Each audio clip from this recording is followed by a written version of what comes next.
Monsieur le Président, chers collègues, le Finistère est un département sportif grâce à la mobilisation de nombreux acteurs professionnels et bénévoles dans les 1800 associations sportives que compte notre département.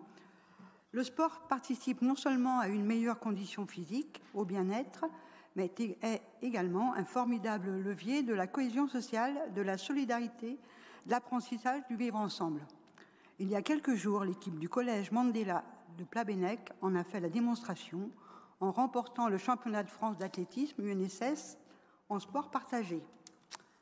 Le département collectivité des solidarités sociales et territoriales doit accompagner tout ce qui renforce le lien social à travers la pratique sportive, de loisirs et de compétition, aux côtés du mouvement sportif. C'est pourquoi il doit adapter ses aides au sport pour mieux prendre en compte cette exigence de solidarité, mobiliser le sport comme un levier d'insertion, faciliter l'accès au sport pour les publics qui en sont le plus éloignés, notamment les personnes en situation de handicap, les personnes âgées, mais aussi promouvoir le sport au féminin et auprès des jeunes générations et favoriser la pratique dans les collèges. Dans votre délibération sur le bilan sportif, vous parlez des 5 € versés au club comme un vrai succès. En effet, qui ne souhaiterait pas avoir un peu plus de moyens financiers à disposition? C'est normal. Ce bilan nous pose néanmoins des questions. Ce versement sera-t-il reconduit pour les années à venir sur le même mode? Ce dispositif ne doit-il pas évoluer, puisque les besoins des associations peuvent être différents? Ne serait-il pas souhaitable d'utiliser un autre modèle de calcul, intégrant des critères sociaux, comme le font déjà d'autres collectivités? C'est vrai qu'on a des associations qui accompagnent certains publics en difficulté, qui ont peut-être besoin de plus de moyens, ainsi que des associations qui côtoient des publics à revenus modestes, donc avec une tarification sociale. Dans cette délibération, la seule perspective, la création d'un pôle dédié au nautisme et d'un service au sein du département, c'est ça.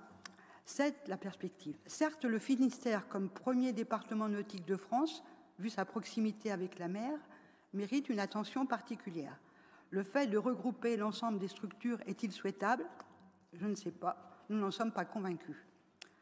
Alors, nous regrettons de ne pas lire dans cette délibération de mention de politique sportive volontariste sur le sport féminin, le sport adapté aux personnes en situation de handicap ou aux personnes âgées, sur le sport comme levier d'insertion. Rien non plus sur l'accessibilité financière, alors que nombre de nos concitoyens sont amenés à recentrer leur budget sur leurs besoins primaires. Écrire un rapport de perspective en omettant ces dimensions du sport qui, avec le nautisme, font la fierté du département, c'est prendre le risque d'un premier carton jaune. Nous voterons contre cette délibération. Ça va être très bref. Bien sûr, effectivement, je ne vais pas rejeter ces 5 € qui sont versés par adhérents dans les associations, mais je pense que quand même derrière tout ça, il faut aller plus loin. Bon, je sais qu'on a découvert tout un petit film là avec plein de... Mais nous, on ne l'a pas eu avant, ce papier-là, déjà. Et je crois que la situation actuelle, quand même, on parle de solidarité sociale au niveau du département. La réalité de la vie de tous les jours, c'est compliqué, je pense, pour les bénévoles des associations. On sait très bien que dans les clubs sportifs, au-delà de moyens financiers, mais c'est aussi important, c'est aussi des moyens d'accompagnement des jeunes. On sait que de plus en plus, dans le sport, il y a des difficultés, des problèmes de violence, etc. et autres. Et je crois que ceux qui s'occupent de sport, bientôt, on a besoin plus d'éducateurs sportifs que d'animateurs. Et je pense que toutes ces choses-là devraient être prises en compte, ainsi que la situation actuelle, la situation mondiale qui fait que beaucoup de gens sont de plus en plus en difficulté et vivent de pas grand-chose. Donc voilà. Sur la question des 5 €, sur les clubs sportifs, nous sommes d'accord sur le fait que nous ne sommes pas d'accord, en fait, parce que vous donnez 5 € à tous les clubs sportifs. En termes d'approche, nous, effectivement, on préfère se dire que puisqu'il n'y a pas d'argent magique, je vous ai entendu ce matin nous le rappeler, sur un budget du coup d'1 million d'euros, je pense, par an en termes de fonctionnement sur les 5 €, on se dit qu'il y a sans doute, pour chercher des effets de levier, sur les pratiques, Jacqueline Héré en a parlé, du sport féminin, sur un certain nombre de champs de compétences du département sur l'inclusion, ou même pour accompagner des clubs sportifs pour travailler en faveur du sport pour les personnes âgées. Je pense qu'il y a moyen de donner plus à certains clubs qui, justement, ont ces effets de levier. Vous défendez la culture du résultat et de l'évaluation permanente depuis maintenant un an.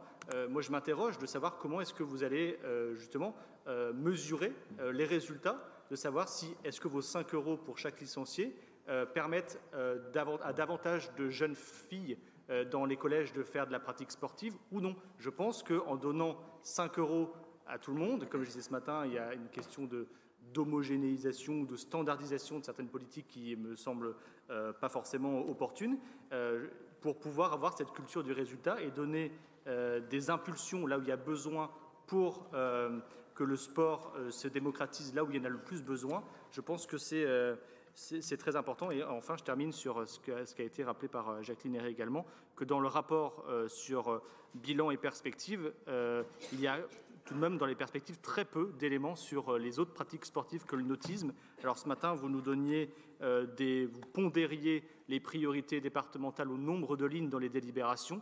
Que devrions-nous penser sur les autres pratiques sportives que le nautisme, là où il n'y a aucune ligne? Je vous remercie.